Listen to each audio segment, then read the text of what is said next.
Welcome to my early morning talk show. As you can see, early and I'm not clocked in. I got to use a thermal lance yesterday for the second time. I'm getting a little bit more comfortable with it. It doesn't scare the shit out of me as bad anymore.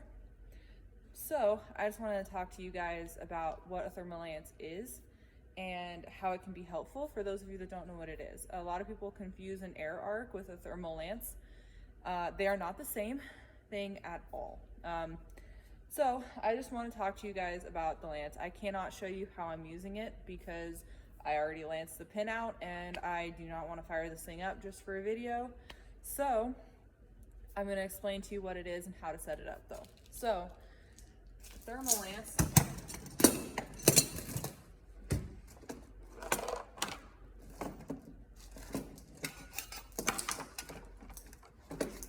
looks like this. So to start with, this lead right here connects to the thermal lance. And that lead is your positive. And like I said, it's hooked to this. This is your actual lancing. I call it a gun. I don't know what it's actually supposed to be called. And then your gun also has this hose. Now this just hooks up to like an oxygen torch bottle. It screws right onto the regulator. And that's where this end goes. So oxygen and the positive end hooks to this thing. It's got a little trigger on it. And I'll talk about this a little bit more in a second. But this is the other piece, the negative end. And it's got this little pad on it. This is what you use to strike your arc with.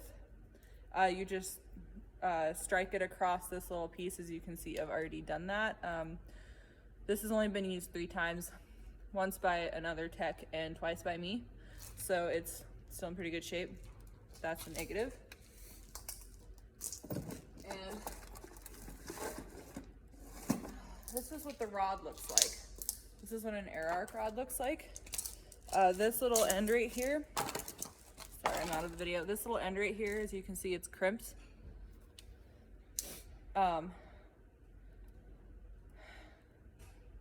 This is where you shoot the air through it, and the air shoots through this end, and there's little electrodes in there that strike the arc, and it melts right through the pin. So if you don't know how to use that, that's how you use that.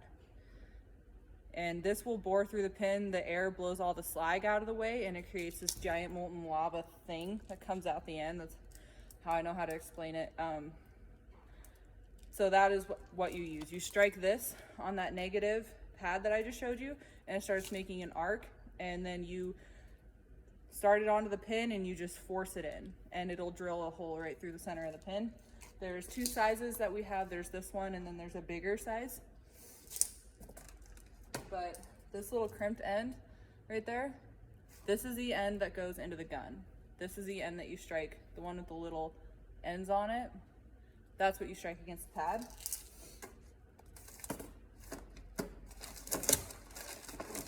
So I can kind of show you how you set this up.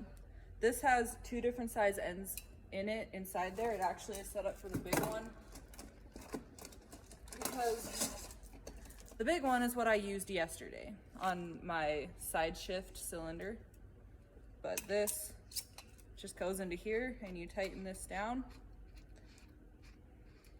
and you strike the arc with that end, and then you bore it through. I highly suggest keeping both of your hands as best as you can behind this, because it, no joke, shoots like molten lava at you.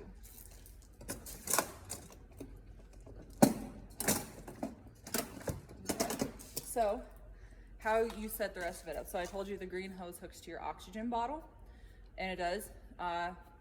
The other ends, what I just do with them is I get a battery charger, just a standard battery charger, turn it on hold, and turn it on 12 high. This can run 12 or 24 volts.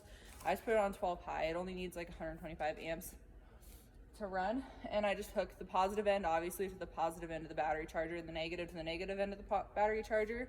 I lay a piece of metal. We have a piece of sheet metal here on the floor. I can kind of show you.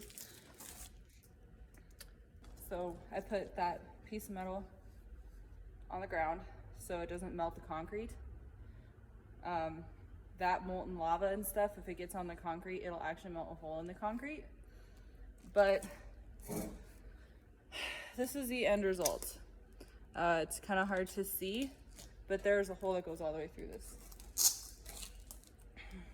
So it's like, there's a hole that goes through it.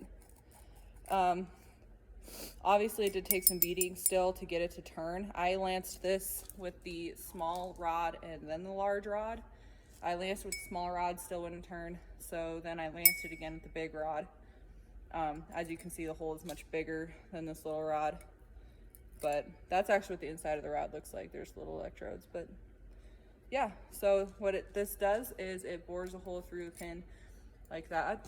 And when the pin cools, it shrinks because now there's an empty gap right through the center of the pin. So the pin actually shrinks, and it shrinks so well that then it's actually a lot easier to pull out of a bore. I've never had a lance fail me or seen a lance fail someone. I'm sure there's people that are gonna see this video like, oh, it's a piece of shit, don't use that, but there's always those guys. But on this particular side shift cylinder, it was a great tool. This is a non-greasable joint, and no one has ever anti-seized this ever in its life, so it was the fuck stuck in there. I tried beating on it all day, and I couldn't, or for a couple hours at least, and I couldn't get it to come out, so then I resorted to the lance. And once I drilled that second larger hole through it, let it cool down, I got it to start turning, and once I got it to start turning, I could start working it out, and actually still had to use the slide hammer, the slide sledge, to get it to turn. But the thing with this side shift cylinder pin is it goes against the mold board, so you have to be really careful not to poke a hole through the other end of the mold board when you're doing the slanting. You just got to do a little bit and check it, a little bit and check it, because you don't want to poke a hole through the back of that mold board. But that's the other reason why this pin's a pain in the ass, because it only comes out one way. So, and you can't hit it from the other direction. It's not a through hole, so it's kind of a bitch. But yeah, so that's my little tutorial on a lance. Sorry, I can't show you guys how to use it. Oh, last thing, wear a welding jacket. I would treat this like you're welding, because it literally shoots molten lava at you. I'm not joking. Use a welding jacket like this, and use a welding helmet. Don't try and use like torch glasses or whatever. Trust me, this is much brighter than that. I would use a welding helmet. It works great. I'm not a fan of auto darkening helmets, but I use auto darkening helmets for this application. So, and gloves. Use gloves. I have FR work pants, which are great, and steel toes. So just make sure you're wearing the right protective equipment on this, because back to how it will definitely shoot molten lava out at you. It will. So yeah, that is my tutorial.